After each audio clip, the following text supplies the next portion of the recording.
อ้อค่าเมื่อสูงค่า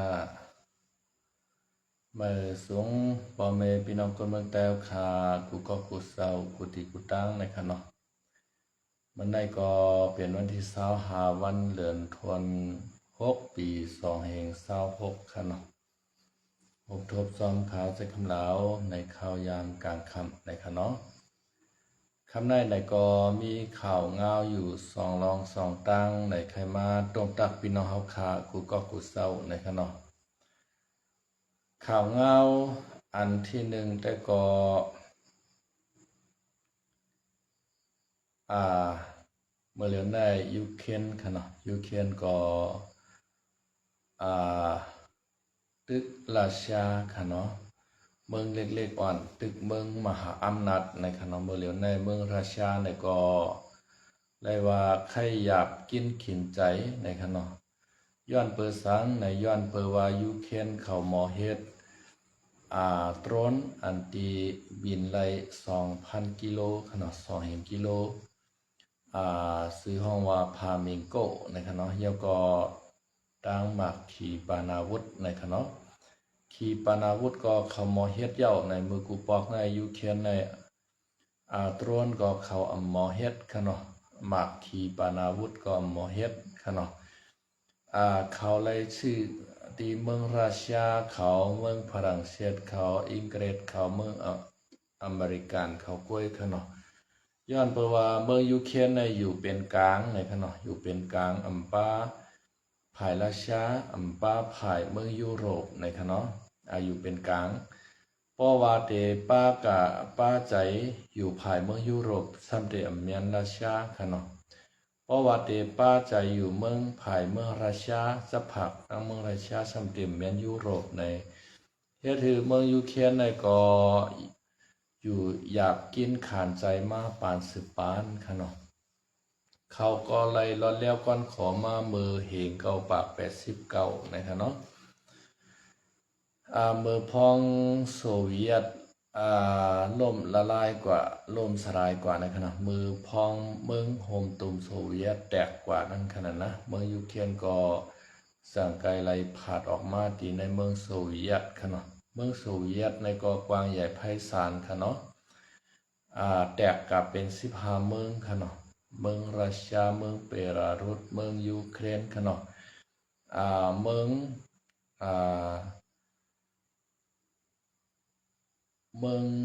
ปากีสถานใช่ไหมคะเนาะอุเบกิสถานในใช่ไหมคะเนาะเมืองโมโดวาเขาใช่ไหมคะเนาะมีเป็น15เมืองค่ะเนาะก้อยกาเมืองยูเครนในแดนดินเขาติดจับกันตั้งราชาในมันยาวหนาค่ะเนาะเป็นเฮง3 กิโลกันเดียวค่ะเนาะซับกันในกว้างใหญ่แห่งหนักอาลาค่ะเนาะยาวก็ยูเครนในมือพ้องเขาเลยแตกอยากตัวออกกว่าเป็นเมืองห้างกล้วยเขาใน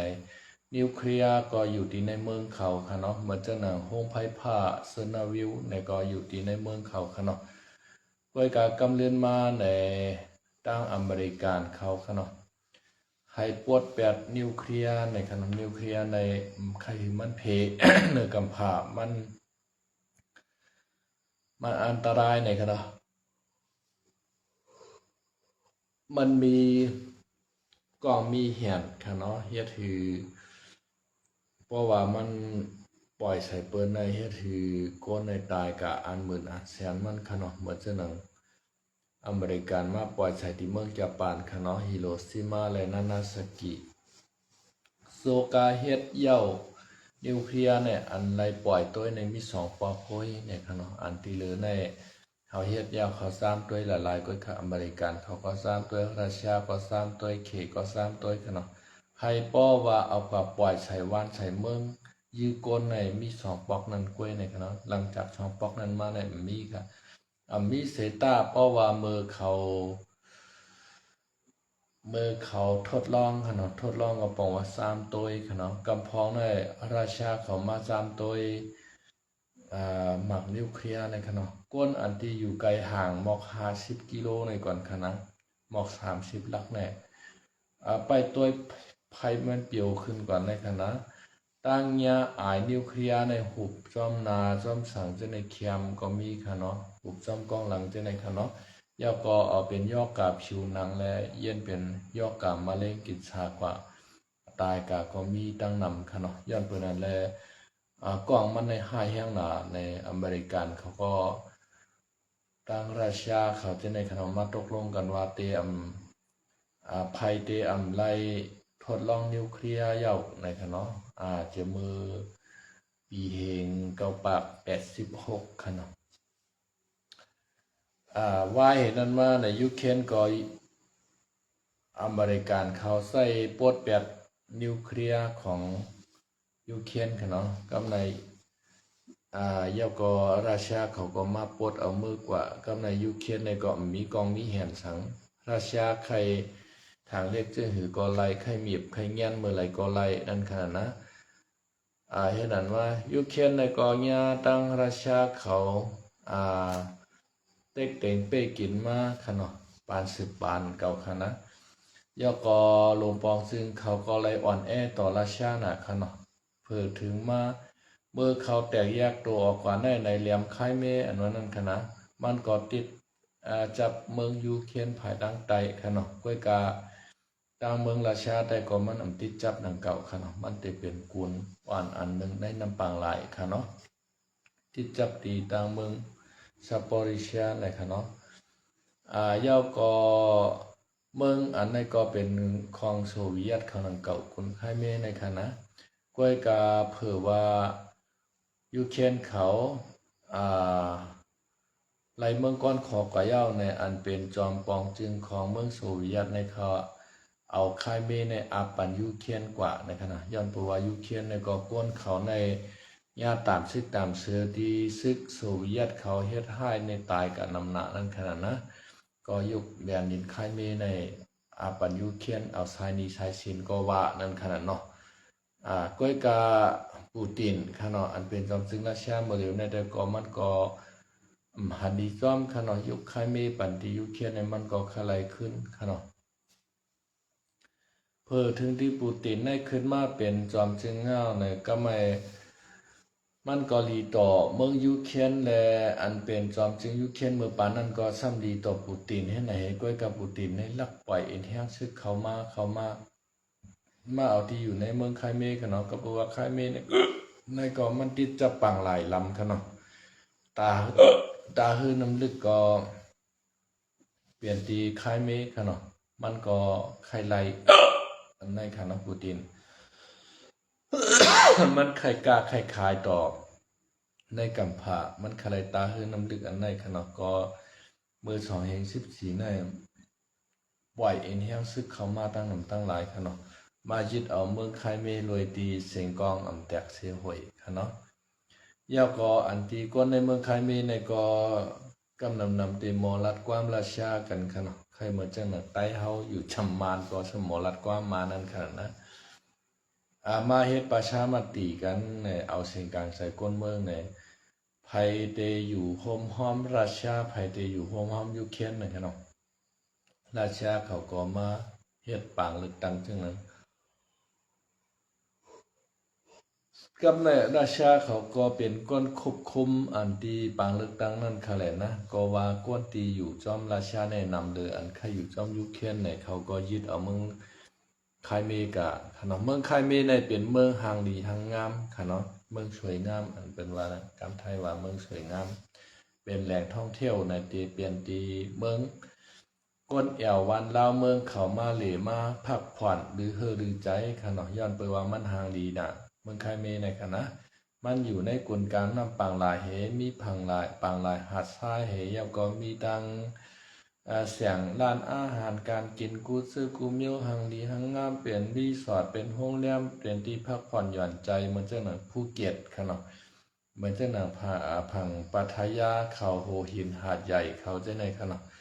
มันเหมือนเจ้าหนังค่ะเมืองไคเมในค่ะนะเป็นที่หางดีหางงามสวยงามตีหนึ่งเป็นที่ก้นในกำผา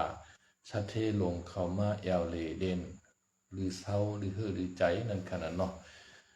ปูตินก็หมายตาไว้หมายใจไว้ใครอันไหนขนาดมาปียาวเข้าถึงยาวขนาด เพิ่ถึงปี2014มาในปูตินก็ปล่อยเอ็นแห้งซึกเขามาตั้งน้ำตั้งหลายแล้วมายึดเอาเมืองไคเมรวยดีเซงกองอำแตกเสียหวยค่ะเนาะเมื่อลงปองซึ่งปานน่านปองซึ่งยูเคียนปานนั้นมันอ่อนแอค่ะเนาะมันก็การซึกการซื้อก็ป้อพึกพ่อนหังเต้ๆปล่อยลมลำให้ไหนค่ะเนาะแล้วก็ซึกทางยูเคียนก็ป้อใครมีปักเปิงป้อใครมีปักมีเปิงมีลมลามให้ไหนค่ะเนาะผู้นำก็ใจก็อ่อนแอแค่ไหนฮะโกราชานั่นขนาดนะก็เพราะว่าราชาในมันเป็นเมืองมหาอำนาจค่ะลูก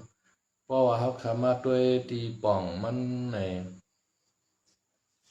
อันอยู่ที่จับเมืองเขในอันฮัดแข็งคอต่อเขในจ่องมีเมืองไหลค่ะพี่น้องเขา เมืองมาดูมีน้องไหลเงยล้อมขนาดกูเขไปใจอ่ะเขเฮ็ดจังหือก็ว่าจังนั้นก้อยเขาขาอะไรด้วยเมื่อปังตึ้ง1-2-7เนี่ยซึกมาน้องไอใหญ่ไอลงค่ะนะหมากกองเขาได้เป็นแอมป้นหัวป้นเก่าแน่อยู่ดีๆหลอกลายเนี่ยกับว่างเคืองมันเขโกกลางได้ขนาดย้อนเปิดสังเขาว่างเคืองเลยเขาอำยุ่มเอ็นแห้งในตัวเจ้าเก่ามีขนาดย่าก็เขากัดทางใหญ่ผู้เขียนน่ะป้นตีมันว่าโลกผู้เขียนเขาในเขาอิงเมืองมหาอำนาจเมืองเขปันแห้งเขาแลเขาก็เขียนนะย่าเขาขามย่อมซุ่มเนี่ยย่อมซุ่มค่ะนะเติ้งซึกลาเชียวค่ะเนาะซึกเล่าไก่เขาซึกมารเขาอันอยู่ต้องเล่าไก่เขาลาเชียวเขาจะไหนให้ไหนก็ไม่กูค่ะเนาะว่างเคิงกับปันซึกเกาก้างซึกปรองซึกยักแข่งค่ะเนาะให้ไหนครับมีเมืองไหลค่ะอันจำจิเมืองเขฮัดแข่งคอต่อเมืองเขแน่มีเมืองพิลาไยก็ค่ะนะเมืองฟิลิปปินส์อันนั้นน่ะและต่างเมืองเวียดนามค่ะเนาะแล้วก็และต่างเมืองญี่ปุ่นแล้วก็ต่างเมืองไต้หวันมีเขา3-4เมืองในก็ค่ะอันฮัดแข่งคอต่อเขค่ะเนาะเลยนั่นได้เงยล้อมค่ะ มันกูเขเมืองหลายๆในเฮาคาเต็มลาแล้วค่ะเนาะอันฮัดแข่งคอต่อเขในเต็มมีเมืองญี่ปุ่นค่ะเนาะเมืองเกาหลีใต้ค่ะเนาะเมืองฟิลิปปินส์ค่ะเนาะแล้วก็เมืองไต้หวันมีในก็ค่ะที่เหลือในกูหมดค่ะกูตั้งการซึกค่ะเนาะว่าเขในแก้แค้นน่ะและนาปาสองของกำพาในภายการซื้อการซื้อย่อก็ผ่ายการกล้าการขายค่ะเนาะป้อแขนคอต่อเขก็กูเข็มฮับซื้อกุนกล้าตั้งขายเขาค่ะเนาะมันเป็นจังไหนโกเขไว้ลายปลาลายผ่ายลายรองลายตั้งก็เพราะว่าเขเป็นมหาอำนาจในจิงจานวันออกค่ะเนาะในกลุ่มเอเชียเมื่อนั้นหนังเก่าค่ะนี่เมื่อยูเคนเมื่อปานั้นก็โกปูตินค่ะเนาะก้อยกาเผอว่าลงปองซึ่งก็นั้นเลิกตังยาวมันการกว่าเซเลนสกีในเปลี่ยนลงปองซึ่งขึ้นมาในเซเลนสกีในก็เปลี่ยนก้นตีว่าใจฮัดใจหันค่ะเนาะเปลี่ยนก้นแก้วก้นแขนก้นหาวเตะค่ะนะเซเลนสกีในมันสำคัญเขาหน้าโตค่ะเนาะมันใครเอาเมืองยูเกียนในเขากับเป็นสมาชิกนาโตเพราะว่ากับเป็นสมาชิกนาโตยาวในเพราะว่าราชายีมาเมืองเขาในนาโต30 ป่าย2เมืองในตีเข้าคุบราชากันเนาะราชาสำคัญปัจยุเคียนเขานาโตค่ะเนาะก็เพราะว่ากูเป็นเพเขียนตอนตาราชาในค่ะเนาะก็ในปูตินก็เอาเอ็นแห้ซึกตั้งนำตั้งหลายค่ะเนาะเข้ากว่าในเมืองยูเคียนเมื่อปี2022เดือนเฟบรุารีวันที่24นั่นค่ะนะยื้อกันมาในข้าวตั้ง5 ปีค่ะถึงปีนี้ข้าวตั้ง5 ปีแล้วข้าวตั้ง5 ปีในซึก2 ภายไล่ตายกว่าในเป็นล้านนั่นเลยค่ะเนาะไล่ตายกว่าในเป็นล้านภาย500,000ปลายค่ะนะอัน เป็นก้นหวานก้นเมืองไล่ตายไล่ตายไล่ปลายก็นำเต้นนำบ้าค่ะนะหวานเมืองเนี่ยก็ดูกว่ายอกย่อยนำหนาราชาเนี่ยก็มีขีปนาวุธค่ะเนาะหลายจื่อหลายเมียวเอาทารมใส่ซื้อมาสาเหตุอันเป็นต้นสาเหตุที่อิหร่านก็ต้นปีสิบในค่ะเนาะต้นฆ่าตัวตายค่ะเนาะเอาหล่อใส่เมืองยูเครนค่ะเนาะกล้วยกายูเครนในก็ไล่ตั้งซอยแถมที่เมืองอเมริกันมาเป็นกำค่ะเนาะเมื่อปานจูไบเดนค่ะเนาะเมื่อหลวงพ่อซึ่งเกี่ยวปาเตียนนั่นในก็ไล่จอยแถมยูเครนมา1 ปอกในก็ตั้งนำตั้งหลายเหมือนกันค่ะนะยูเครนในก็หมอเฮ็ดก็หมักมือจิ้นยามก็หมอเฮ็ดโตรนก็หมอเฮ็ดค่ะเนาะเพราะว่าใจจำได้เสียงย้อนกับตั้งเมืองยุโรปย้อนกับตั้งเมืองอเมริกันในเพื่อถึงว่าโจไบเดนเนี่ยเลือกตั้งแหวกันตัวโนทามค่ะเนาะตัวโนทามในขึ้นมาแล้วในก็มันว่าแต่เฮ็ดให้ปางตึกในเย็นกว่าภายใน24 ชั่วโมงตัวโนทามในก็ง่ายค่ะเนาะกวยการจำหนังอันมันลาได้ตั้งอันมันเป็นมาสัมยากันนะอย่าไปว่า24 ชั่วโมงอะค่ะเนาะปีปลายก็ปางตึกในไปย่องง่ายๆเมื่อมันติดจ้าขึ้นมาในมันโทรหาปูตินเป็นเจ้าหือมิเจ้าหือในปูตินว่าเฮาคาไลเมืองคายเมคาไลตอนปาดในขณะคาไลซาโปริเชียในเป็น5 จังหวัดกำเหลียวคณะ5 เจตอนกำเหลียวที่ปูตินคาไลคณะก็กว่าอเมริกันก็ลาดว่าเพราะนั้นก็เฮาได้ลาดปันเซเลนสกี้ให้เซเลนสกี้ปล่อยปันคณะยอมซุมหวานเมืองปันราชาในอเมริกันก็ซ้ำไข่ลักกูราชาค่ะเนาะกำในเจเดนสกีมพร้อมลาค่ะเนาะตัวโนทามว่าคือยกลินเดียนในตา5 เจตอนในปันราชากว่าในขณะป้อเพชรจังนั้นแต่ราชาในเต็มตึกเต็มยื้อปางตึกเตเยนเนาะในเจเดนสกีเนี่ยพร้อมลาค่ะนะอย่าไปว่า5 เจตอน5 จังหวัดละคืบเหลียวนิ้วเหลียวเลยก็แผ่นดินยูเครนในห้อมปันประธานาธิบดีปูตินเมืองรัสเซียไรในวันนะขามย่อมชุ่มนางดินดาราเนี่ยนิ้วเดียวไอ้ก็ขามย่อมชุ่มเนี่ยลาดแข็งแตกแค่ไหนค่ะเซเลนสกี้ในคณะเข้ากับอุกันดีเนอร์ทำเนียบข่าวค่ะเนาะเองผิวโตอันมันว่าคณะดีในดุมกัมพาที่อเมริกันเนี่ยเฮือนข่าวลงนั่นค่ะนะกำในยูเครนก็ว่าราชาในมาตึกเขามายื้อเขาให้เขาถอนออกก็ให้อเมริกันช่วยรัดในกำในอเมริกันโดนทำมาเหรอสูในมันมีมเป็นไรก็อย่าไปลาดาวเอ็นเฮียงราชาเขาใหญ่ดันหน้าในขามย้อมชุ่มปันเห็นเนี่ยย้อมชุ่มในเทกันตั้งโดนทำในป๊อพิดโหกันดีในเองผิวต่อค่ะเนาะดีในทำเนียบขาวเทียงกว่าเทียงมาเจนีแวงตั้งต้นทำ2ก็ในลาบันโหเซเรนสกีในค่ะนะลืมเซเรนสกีออกที่เฮือนเตือกเองผิวต่อนั่นค่ะเนาะปันกินข้าววันช่อมต้นทำค่ะอันเป็นลูกน้องตาเป้เขาเนี่ยหางแห้งแววว่าเขาพักตัดเด็กกินกลางวันค่ะนะเพราะว่าเขาอุบคุมกันยาวๆเนี่ยให้เขาเพราะอะไรมากินข้าวหมูกันในเปิ้นหางเฮียนไว้ตัวรถทำนางกันในเจนีแวงนางกันในเจเดนสกีนางกันในเนี่ยก็ในเผื่อว่าเทงกันกว่าเทงกันมาในเจเดนสกีในกล่อมย่อมขนาดย่อมเสียแรงดินก็ไม่ตัวโน้ตทำไม่ด่าปันโหมันตั้งเจนีแวงขนาดปลายลืบมันออกทีในเอ็มชิวต่อกว่าแท้เพราะว่าลืบมันออกกว่ายาวในอันเป็นจอมจึงฝรั่งเศสค่ะเนาะมาของค่ะเนาะและจอมจึงอังกฤษค่ะเนาะมาปันแห้งเซเลนสกี้ค่ะเนาะอย่าไปใจเล็กอย่าไปทางในใช้เสียงมาปันแห้งเซเลนสกี้ก็เจ็บใจค่ะเนาะกำเดินมาตัวโน้ตทำว่าเพราะใครเขาจอยแถมชูก็ชูโหลไรปันเล่เท่าเลยหายากค่ะเนาะเลยหายากนั่นน่ะในเมืองราชอยู่แค่ไหนลายอยู่ความอยู่ในขณะความปันก้อยกา เพราะเขาปันยาวไหนคืออเมริกาในมาเอาข่มลมปันเมืองเขาอย่าไปคือรัสเซียในมาตึกเขาเนี่ยอเมริกาเนี่ยมัดหับปากยูเครนดารากันนะ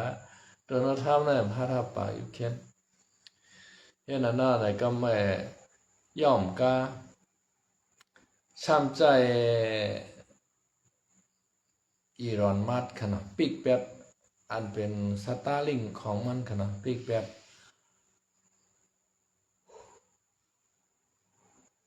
ดาวเทียมของมันอย่าไปฮือยูเครนในไรใจ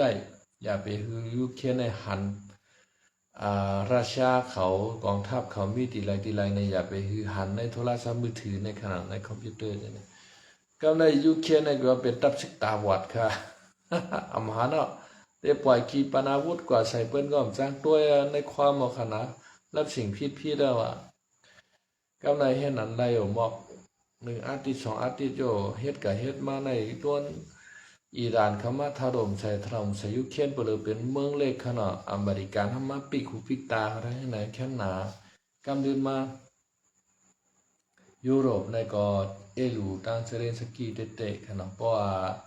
ยูเครนกว่าก็ยุโรปตั้งเมืองในก็ราชาเดมายึดหมดขนาดเพราะเอายูเครนระยะมันเต็มการยูเครนมันก็ติดลามเขายุโรปลามเขาโปแลนด์ขนาดเยอรมันฝรั่งเศสอังกฤษจะในก็เตียตึกเตียเผาว่าขนาดก็มายุโรปก็อ่อนกันคัดใจใช้ย่างเหี่ยจอยเจเลนสกีขนาดนั้นคือเจเลนสกีปอเตหมอเฮ็ดมากองมามือจินยามหมอเฮ็ดโทรนไหนตั้งยุโรปตั้งแต่วันออกกลางจอยแถมอันเป็นเจเลนสกีขนาดแล้วก็เจเลนสกีก็หมอเฮ็ดโทรนมาหมอเฮ็ดมาขีปนาวุธมาในเมืองในเจเลนสกีในเรือมใจดึกๆเก่าขนาดตบปันโคลงค่ายเมในเป็น2 ปุตตงวาขนาดอันดีเรต้าอันนั้นมี2 ลูกค่ะอันดัดเตมาเฮกับเมืองค่ายเมในขนาด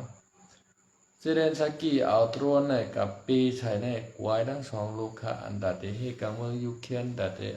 เมืองค่ายเมในตั้งโคสะพานเคิร์ดนั่นขนาด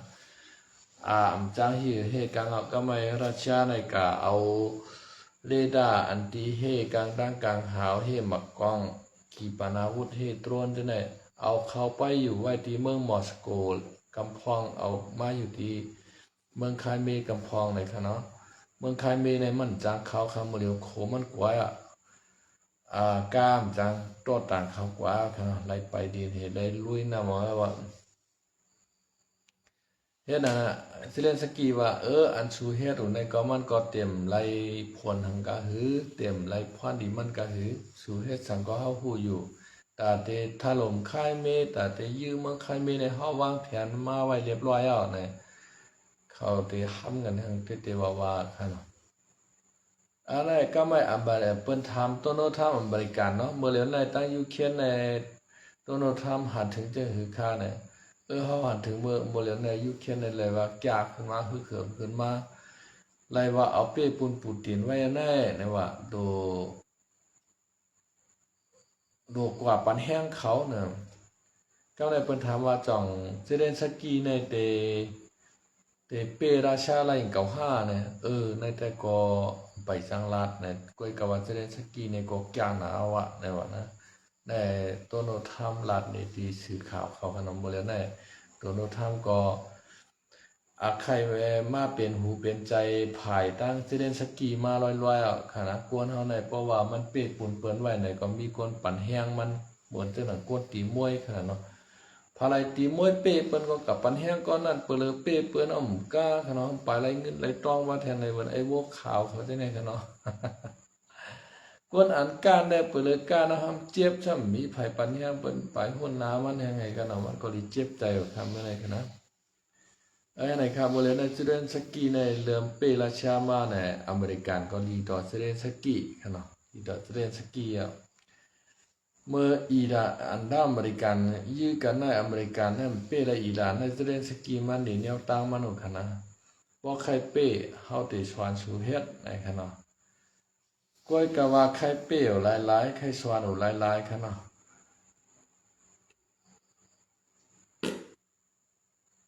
อัน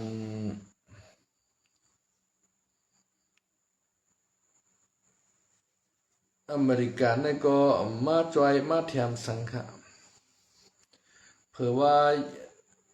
เจเรนสกีเลยเปปุญญาในอเมริกันในใครมาจอยเจเรนสกีขึ้นกันน้องเหมือนจะนั่งก้นตีมวย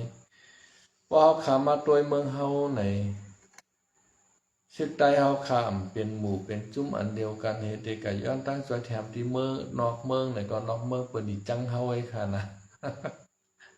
ตอนนั้นใต้สูจำเป็นอันบูอันจุ่มเดียวกันเฮาตีหือจอยสูตีหือจอยจุ่มไหลในเนาะ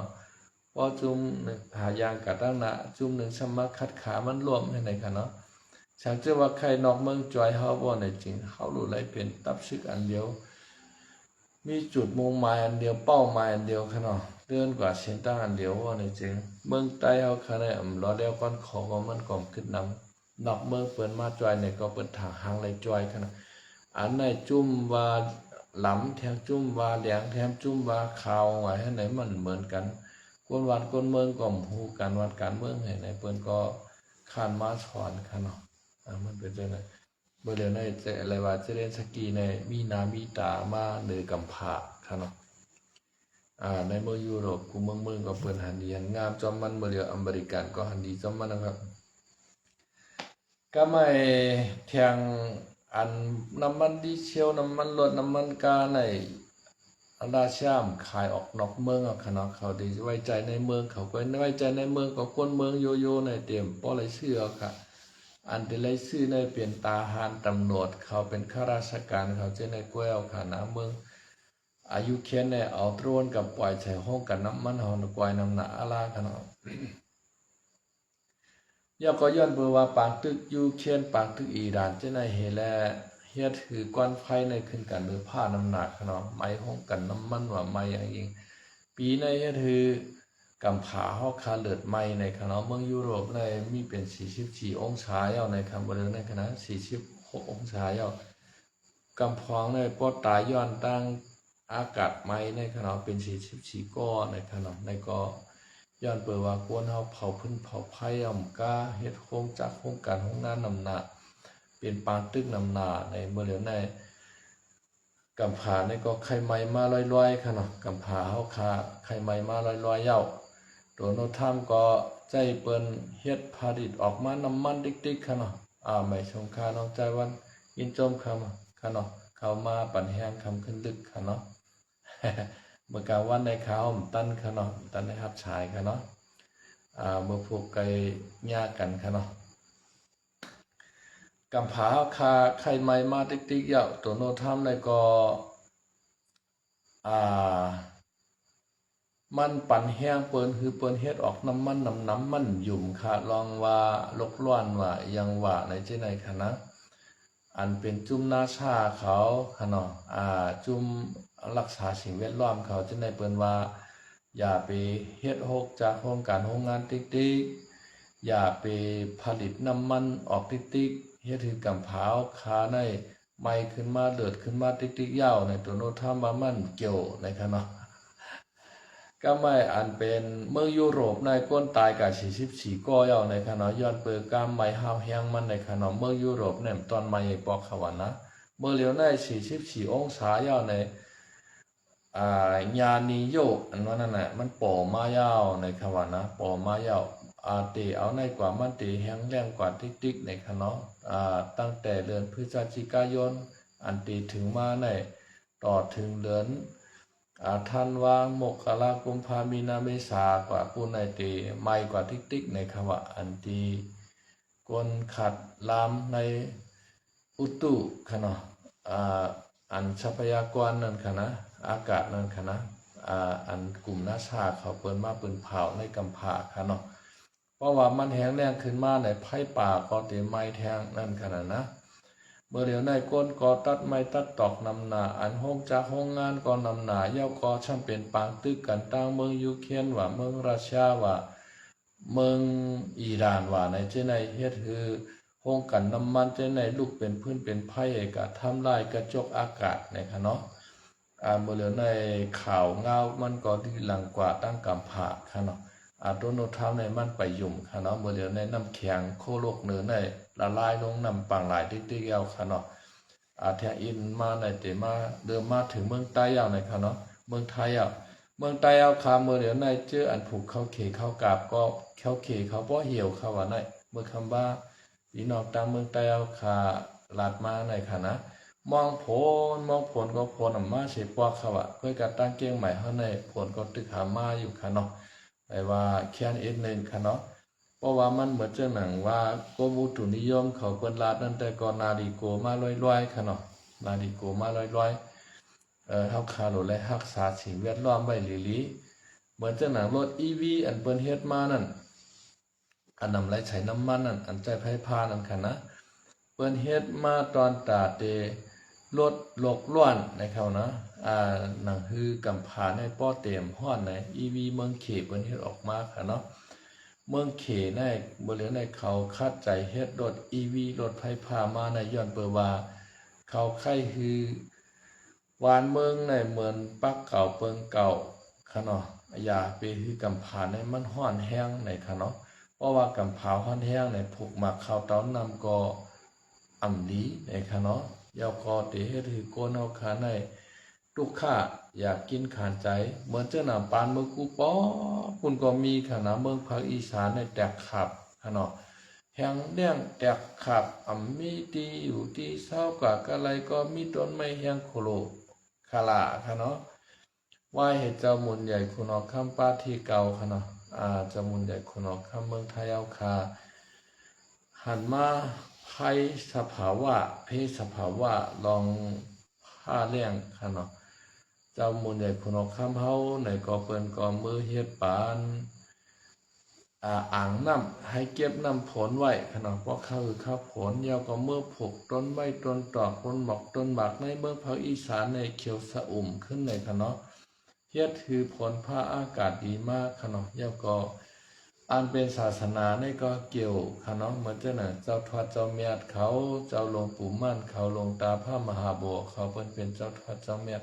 เปิ้นนางแก้กรรมเช่นสมาธิกรรมฐานดาราค่ะเนาะเจ้าไหนในก็มันเฮ็ดคือผีดีผีเมียดมาเปิดปันป้าค่ะเนาะอันในก็เฮ็ดคือกำผาคาอะไรอยู่กัดอยู่เย็นกว่าค่ะเนาะทางเจ้าว่ากวนเฮาคามันหายมันเบิกมันเดิงน่ะอาลาเก่าตึกไม่ตึกเก่ากวนน่ะมีศีลมีธรรมะศีล5เช่นในก็ผิดแม่นเหหมดว่าไหนจึงธรรมชาติก็ได้ลงโทษเฮาค่ะเนาะผ้าโพน้ำตาลแรงก็แรงน้ำตาลท่มก็ท่มดินน้ำตาลไหลก็ไหลถล่มใส่เฮิรนอย่าถือกวนบ่ตายในย้อนไปว่ากวนเฮาก็รอผ่าต่อ3ม5มันแฮงใหญ่มากกูมือกูวันชิน5เชนก็ไข่กำมันปันแก่นได้ยาวค่ะเนาะย้อนเปิ้นนั่นแหละเฮาขาดจากไกญาสภาวะในขณะเฮาขาบ่เตรียมญาในก็โลอ่อนกันคัดใจเฮ็ดตั้งดีกุศลลูต้านกำเชนชีละนางสมาธิพังธรรมขนมนางภาวนาสมถาวิปัสสนากรรมฐานตารากาดีๆงามๆเสเนเฮาคาเตไลลอดเป็นอเปสีป้ากับ3ป้าขนมเพลง3ป้าอย่างสุอาป้าวิปติตรา4ป้าแปกษนาตราหาป้าตาม10ป้าอุปา16เพมกสหะแก่มาจ้า30ปลาย2อนายกะ90ปลาย6เตรียมมาตกถึงหางถึงโตถึงคิงเฮาในขณะวันเมื่อในก็เตมีหมอกกันนายค่ะให้พี่น้องครับกูก็กูกวนอยู่ดีกินหวานเหตุการณ์ขึ้นใหญ่ใหม่ชงเสกน้ำค้าใหม่ชงค้า